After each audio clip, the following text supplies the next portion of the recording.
Gjina tashmë kjo situatë që ndodhi në konfliktin e Izraelit me Iranin. A mund na shpjegoni shkurtimisht rrënjët historike të këtij rivaliteti dhe apo hym në një fazë të re të këtij konflikti dhe çfarë pasojash mund të ketë?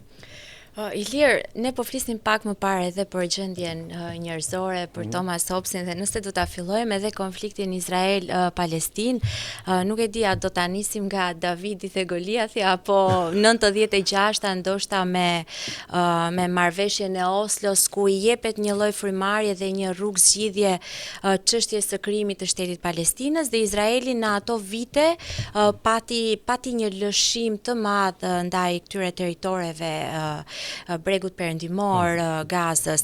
Dhe me sa duket, ai misioni historik i Netanyahu-t është pikërisht të shkatrojë një herë mirë të gjithë idenë e dy shtetësisë apo atë zgjidhjen two-state solutions që flitet gjithmonë Palestinë-Izrael. Gati u arrit me Clintonin.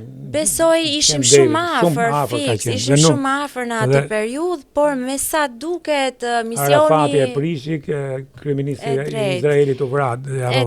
E drejtë. Dhe me sa duket ai misioni biblik i Netanyahu, cilin ai e ka marrë përsipër për krijimin e Izraelit të madh, tashmë duket sikur po bëhet realitet, pasi nuk po shikojmë vetëm një zhvendosje të popullsisë së Gazës apo të Palestinës jashtë territorit palestinez, por po aq po shikojmë një shfarrosje totale, por edhe një zhvendosje të territorit duke zgjeruar Izraelin në Liban, po aq edhe në Siri apo edhe në Yemen. Kështu që mendoj që jemi përpara faktit ndoshta të një përpjekjeje realiste tashmë të krijimit të Izraelit të madh në këto momente. Okej. Por në anën tjetër, ajo që thatë ju është e vërtet, doktrina e izraelitëve, por në anën tjetër kemi dhe Iranin që kanë doktrinë e tyre zhdukjen e shtetit Izraelit. Pra në këto kushte, kur Izraeli është 3 milion banor, 6 milion sa është, dhe i rrethuar nga gjithë vendet arabe, si mund të ekzistojë? Jam dakord me ju, ajo çka po ndodh në Palestinë është, domethënë, të mërshme për botën, në sytë e botës, po vriten fëmijë, po i harrojmë.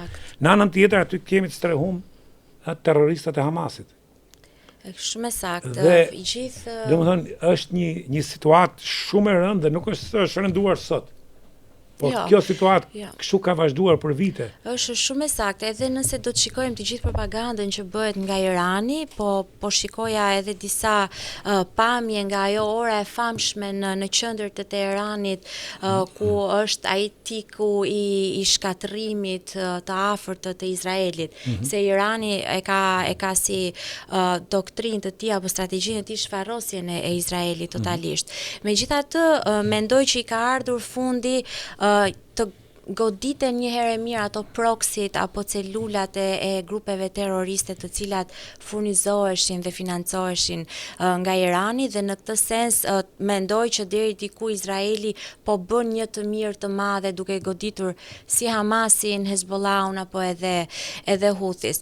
Megjithatë, mendoj që u poqën edhe kushtet, mendoj, duke i shkatruar të gjitha këto celula, Izraeli edhe pse një vend shumë i vogël, me një territor apo me një fuqi ushtarake që nuk mund të themi që ka një numër të konsiderueshëm luftëtarësh apo këmbësorie që ne jemi mësuar, por doktrina e tyre është shumë interesante. Ata mbështeten shumë tek strategjia e tyre e vrasjeve. Nëse do të shikojmë strategjinë e Mossadit për shembull, ata targetojnë gjithmonë top komandën, një top komandë, top komandën, generalët apo top komandën e shkencëtarëve apo ato politikan, po flisnin edhe vetë për vrasjen e Khameneit, që cilën me sa duket Trumpi ka vënë veton që mos të bëhet. Po, ju keni drejt kur thatë nuk ka ushtri të madhe numër, se nuk është shteti i madh. Por në anën tjetër kam shtetjen e fuqive më të mëdha të botës. Po, është e vërtetë. Kam shtetin e Shteteve të Bashkuara, shtetin e Anglisë, domethënë Izraeli nuk cënohet. Amerika për dy vende hyn luftë automatikisht për Anglinë dhe për Izraelin. Këtu është ndoshta edhe pak ironia e historisë. Ajo çka i gjithë kolonializimi britanik bëri kur u tërhoq nga ky rajon i lindjes mesme, la pikërisht më tepër shkatërrim edhe një mjergull politike në atë rajon dhe i la vend gjithmonë që këto konflikte mos të zgjidheshin asnjëherë, po thjesht të shuheshin kështu në po ishin gjithmonë shpërthyese për të shpërthyer. Dhe nëse do t'i referoheshim për shumë interesit britanik në Palestinë, nuk e justifikojmë dot këtë mos ndërhyrjen apo zërin e ngritur kundra Izraelit, që tregon që mbështetja është e madhe. Nga ana tjetër, lobi izraelit në Amerikë është shumë i fuqishëm, kontrollon senat, media, Hollywood e gjithë. Pikërisht, kontrollon të gjithë sektorët.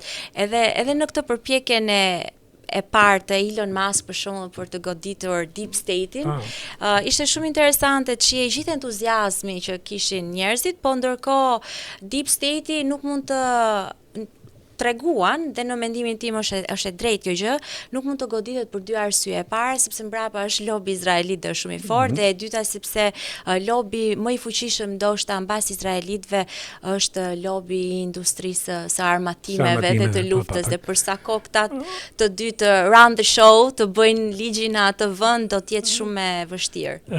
A mendoni se Izraeli e ka kaluar vinë e kuqe me këtë që po ndodh tani? Ky është qëndrimi im personal, Ilir, dhe unë e kam thënë edhe në raste të tjera.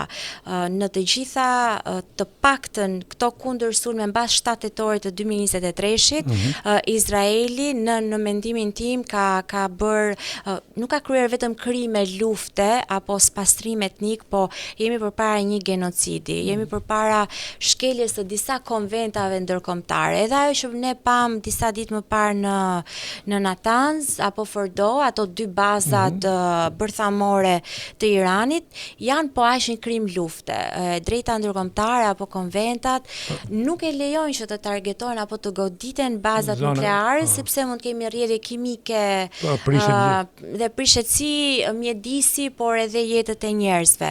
Megjithatë, sa justifikon kjo shkeljen e të drejtës ndërkombëtare nga Izraeli, nga ana tjetër kemi edhe grupe terroriste që në mënyrë të vazhdueshme e kanë cënuar, le të themi, sovranitetin dhe sigurinë e Izraelit. Hezbollahu ishte një nga grupet më të fuqishme të Iranit, për shembull. Dhe ata kanë bërë po të njëjtën gjë, nëse mund të themi. Po kanë, po e dimë që s'kan akses edhe ke armët bërthamore. Pikërisht.